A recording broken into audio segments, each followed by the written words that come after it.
Mamma mia!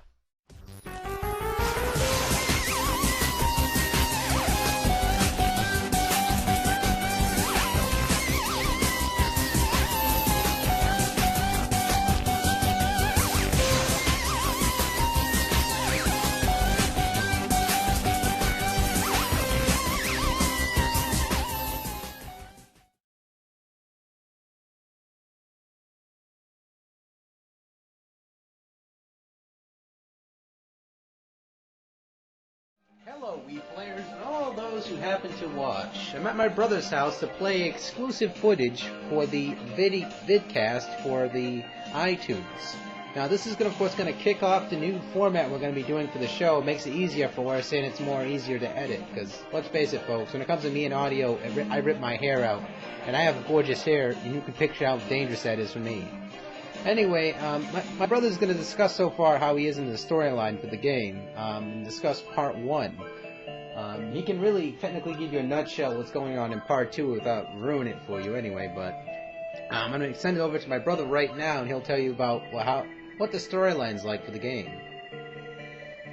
Alright, basically, Book 1 deals with, you have to get Dark Fact, which is the enemy of the game. I don't want to give too much away because basically what he's done is, you know how all those games go. He's, he goes over and he starts terrorizing the world there. And we have our hero, Adult Christian, the red-haired guy, which just died like 500 times. For some reason he is not healing, and I think that might be because of the weather, because it's probably cold and he can't heal. Right now I'm in the icy regions of East 2. Well, I think it'll be able to pick the voice up. But anyway, you guys can hear the CD quality of the books, basically, as you're playing it. Like, the sound quality in this game is just freaking phenomenal, guys. I mean, listening to this compared to the original games, it's like your jaw drops. It's just a great game to listen to, is the music.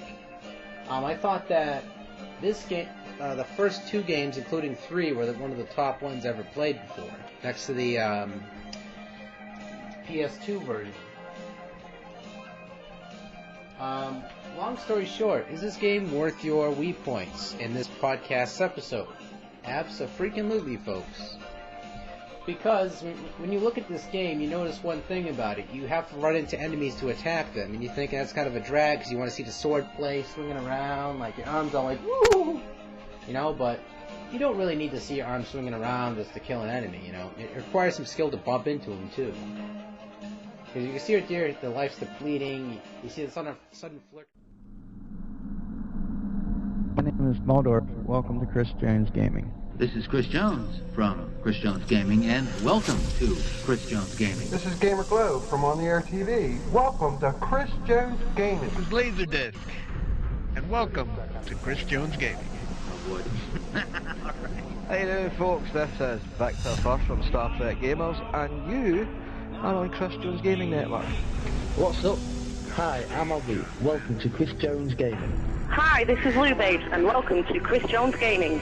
Hello, I'm Ramore, and welcome to Chris Jones Gaming. Hi, I'm Moonraker, and welcome to Chris Jones Gaming. This is Baron Dixon. Welcome to Chris Jones Gaming.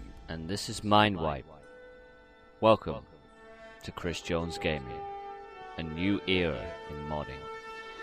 Visit www.chrisjonesgaming.net. When the enemy gets hurt, there's really nothing wrong with doing that, I mean, a lot of people give the game slack because of that feature. Of course, though, they did change it to hack and slash in the PS2 game and the PSP port. In Vanish Omens, in the second game, I thought they were pretty darn good and clever for what the storyline was, It's a simple save-the-day kind of ordeal, You fight these weird-looking monsters, you go through this tower, and you lead off into like a more open landscape in the second book. Just like in Eves 3, you deal with more dungeons more than anything else. This game is definitely worth the purchase, because obviously we wouldn't have been doing the video if it wasn't because of that obvious fact. my brother really grew up with this game because our household was a Sega household, so my dad bought a copy of the game, and my brother got hooked to it ever since, right, John? Yep. Oh, and there goes, he dies again. Now, for those of you that, I don't think we said this at the beginning of the video, this is for the TurboGrafx 16. By the way, for the, the duo TurboGrafx 16 CD. That's why the music is the way it is. I mean, we are actually playing it on the actual Virtual Console game, folks. This is the real download. This is as soon as my brother heard it was out, he bought it. He whipped out his. I had to pick it up. He whipped out his credit card. He sold a kid. He had 5 kids. Now he has 2 guys. He has 2 kids now. Okay. The game costs like 12, I think. I think this was. You were desperate for the money, Sean. You were desperate for the money. I'm trying to think of how much this was. I think this was 1,200 points. I'm not positive though. Yeah, it is. Yeah, I think it is because it's a CD-based game. But it's well worth the points, guys. I mean, if you try to get this for the actual system, for the TurboGrafx 16, you're going to be paying a lot more than that, because I've seen prices on eBay, and they're not anywhere near that. You're talking over 30, 40 bucks. Sometimes even more, depending on where you get it from. Like discussing the game, I really think the game is really worth picking up if you want to try something new and interesting. This game has a great sex appeal when it comes to gameplay. Every single time I look at the game, I just salivate at the face. I'm like, oh boy. And by the way, a correction for the viewers, it's actually worth 800 points. Oh, it is 800? Alright, so it's definitely worth that. God, that's only $8. Another game in the future, I'll pitch in with my brother, and I'll probably get him, give him points, is we could try out Lords of Thunder. That could possibly be a future game, because I heard so many people talking about that game. I'm like, what's the big deal about it? Because I never actually ever honestly played it. From what I was told, it had the best sound quality for a shooter game, and I was like, So, who knows? In the future, we might see an episode for that. We're trying to cover a lot of the CD-based TurboGrafx 16 games, because I really thought the darn system got pushed down where it didn't deserve that, It deserved more than what I got. Yeah, that system had a lot of great games for it, but the NES was dominant during that time, along with the Sega Genesis. The Genesis was coming out at the time the TurboGrafx was coming out, so that really hurt it, big time. And it didn't help that their CD add-on was, I believe, like $200, which was out of reach for a lot of gamers. Just for an add-on. You can't complain with NEC because, Sega's been notorious for coming out with add-ons and like the 32X and Sega CD, and they didn't live up to the expectations. So.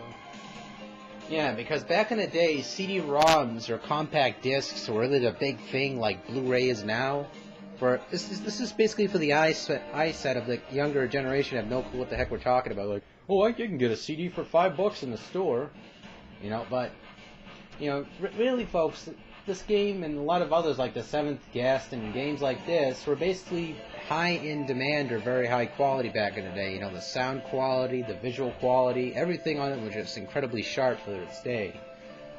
This right here is kicking off one of the third season because I really want to introduce a lot of CD-based games now, and also on 64 and all that, and try to kick in more co-hosts and guest hosts and all that for this.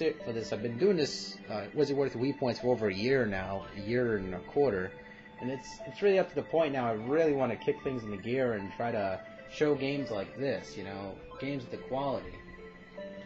But long story short, I wanted to bring my brother into this and try to,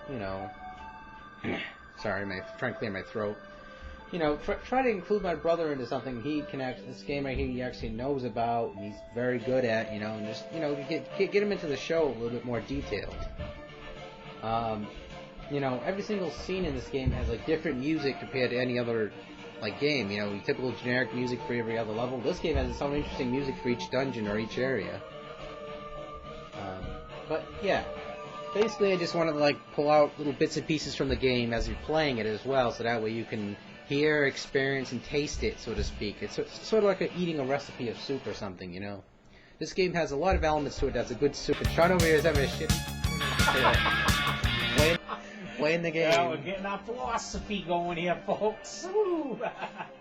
Because you know, guys, love is really important. If you can get a hold of the soundtrack, just the soundtrack alone, I mean, if you could get a hold of it, which you can online, you know, you can get a hold of any game soundtrack. I recommend downloading this and just, you know, it's awesome. The soundtrack is wicked awesome, especially Book 1. Book 2 has a couple of great tracks, especially in the fireplace. There's a fire area, I forgot, it's like a volcanic type area, which is later on in the game. I haven't gotten to that part yet, but I have beaten this game, so beaten Book 1 and 2. I haven't beat the third one, which is freaking hard as hell, so... Oh, the third one I already beat.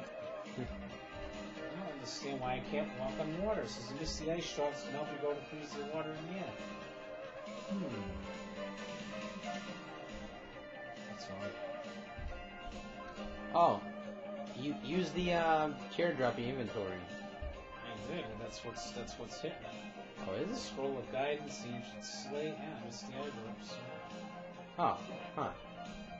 Well, anyway, guys, we're going to close out this review by saying check out the Is It Worth Your Wii Points blog spot, and check out my brother's YouTube page at Viper, is it 79 or 29 now? No, Viper 29, yeah, Viper 29. Yeah, I'm sorry about that, folks. He usually has like a new account every 5 I days. change my accounts more than I change probably my clothes. Which I change on a daily basis. Don't go joking around, oh my god, this son of a bitch don't change. Oh yeah, folks, this episode's going to be a little bit explicit, so don't mind that. If you have kids watching the show, you know, you probably cuss in front of your kids every once in a while, yeah. But, yeah, that's basically going to be it for the review. Thank you guys so much for watching, and if you're Christian, God bless you. If you're Jewish, I don't know what to say to you. Good day. What the hell? I forgot what you say. Have good greetings. I'll use that. Good greetings. If you're Buddhist, Zen Archer, I don't know. People, this is just a joke. Don't get all offended. It's just not a fun. I'm only kidding. I'm not racist or atheist or anything like that. But you know, just kidding around with you guys. Take it easy, guys. I love you all, and I'll make you pizzas. Have a good day. See you later, guys.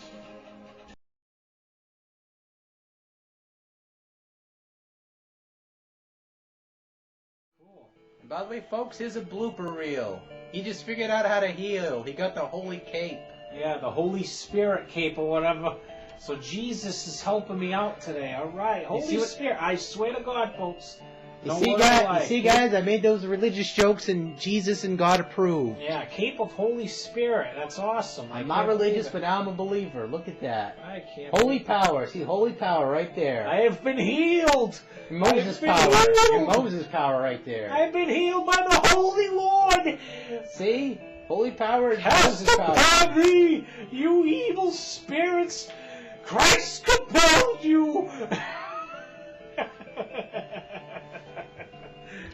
I'm scared first, folks.